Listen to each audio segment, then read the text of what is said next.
An old man takes his final breath. Before the candle in the room can even burn out, it wasn't a crime. It was a search for data. The man with the scalpel was Leonardo da Vinci. These are the notes he took. He filled pages with anatomical studies and flight machine schematics, concepts unrealized for 4 centuries. But look closely. Every word is in reverse. He penned observations right to left, creating a script illegible without a mirror. He maintained this secret practice for decades, eventually accumulating over 13,000 pages of sketches and theories. These documents covered everything from the mechanics of human joints to the engineering of heavy artillery. These pages represent a lifelong effort to map the physical laws of the world. Because he couldn't share his work with the scientific community of his time, he spent 40 years trying to reconstruct the entire inner workings of reality on paper, piece by piece. Modern conspiracy theories often claim Da Vinci wrote in code to hide his brilliance from a murderous anti-science church. The popular image is of a secret heretic protecting his discoveries from the Inquisition. The threat was certainly real. In 1600, the scholar Giordano Bruno was burned at the stake in this very spot for his scientific claims. In Da Vinci's era, the wrong sentence could quite literally end your life. But the true reason for his cryptic notebooks isn't a Da Vinci Code conspiracy about the church. The reality is far more personal and rooted in the fact that, to the society of his day, Leonardo was a ghost. He was an illegitimate child, born to a peasant woman and a notary. He was left-handed, which the 15th century church viewed as a demonic trait. Because of his birth status, he was legally barred from a formal education, university, or any prestigious profession. Denied a place in the classroom, Leonardo had no choice but to become his own teacher. His scientific journey began here, not with a desire to hide, but in the intellectual vacuum created by a world that refused to give him a place. Because he couldn't read the Latin textbooks of the elite, Leonardo had to develop his own language. He replaced academic theory with a fanatical, almost obsessive level of visual observation. At age 12, while other children were learning to recite scripture, Leonardo was in the hills of Vinci, staring at plants and trying to find the recurring patterns in their growth. He noticed something that would later be called Leonardo's rule. He observed that the thickness of a tree's main trunk exactly equals the combined thickness of all the branches that sprout from it. This wasn't just a gardening tip. He had identified the principle of conservation of network flow. He realized the same math that moved sap through a tree also moved blood through human arteries and water through city pipes. While his contemporaries were taught to see nature as a backdrop for religious stories, Leonardo's status as an outcast allowed him to see it as a machine. He stripped away the metaphors and looked at the raw mechanics of the world. Fascinated, this analytical gaze eventually moved to the physics of light. He realized that as objects get further away, the atmosphere scatters their light, blurring their edges and shifting their colors toward blue. He also noted that in the real world, there are no hard outlines.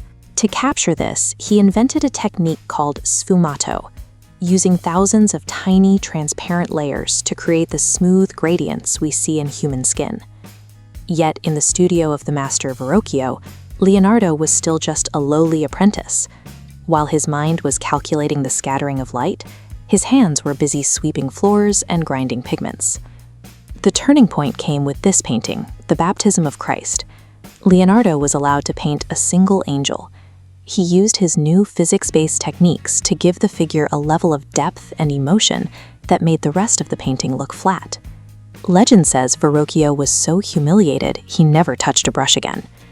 This success proved his core hypothesis, that a scientific perspective isn't just for books. It's a tool that can dominate any field it is applied to. In 1476, Leonardo's world was suddenly threatened. An anonymous letter was dropped into a box in Florence, accusing him of the crime of homosexuality. In 15th century Italy, this was an offense punishable by torture or even death. Although the formal charges were eventually dropped, the deep betrayal made him an outcast and an enemy of his own city. In response, Leonardo retreated. His notebooks stopped being simple sketchbooks and became a vault for his mind, a place where he could speak freely to himself when he could no longer trust his neighbors. This isolation drove him deeper into the physical. He began illegally smuggling human corpses into his rooms, dissecting them by candlelight to understand the mechanics of the body from the inside out. He wasn't just drawing muscles, he was looking for the physical seat of human emotion. He literally sliced into the brain to find where the soul might be hiding. His drawings of the brain's ventricles are so accurate, they resemble modern scans. He achieved this level of clarity 500 years before we had the technology to see through bone. As the public world became more dangerous for him, the private world of his notebooks expanded.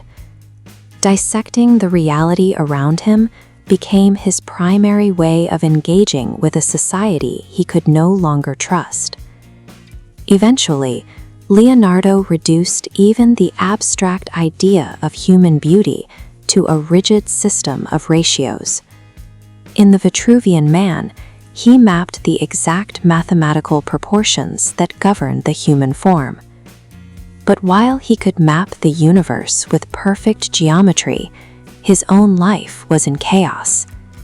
His notebooks are littered with hundreds of abandoned projects, brilliant inventions and masterpieces that he simply couldn't bring himself to finish.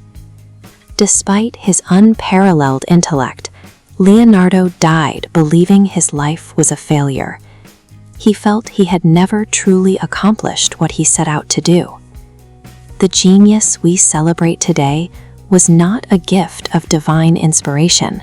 It was a relentless survival mechanism, built by a man who had been rejected by his world and forced to build a new one on paper. Leonardo was known as a gentle soul, a vegetarian who bought caged birds just to set them free. He was the ultimate empath, which makes the final pages of his notebooks so disturbing. Why did this peaceful man spend his final years designing apocalyptic tanks and machines of mass destruction? Was the ultimate outcast trying to protect the world, or was he quietly designing the tools to burn it down? We'll find out in part 2.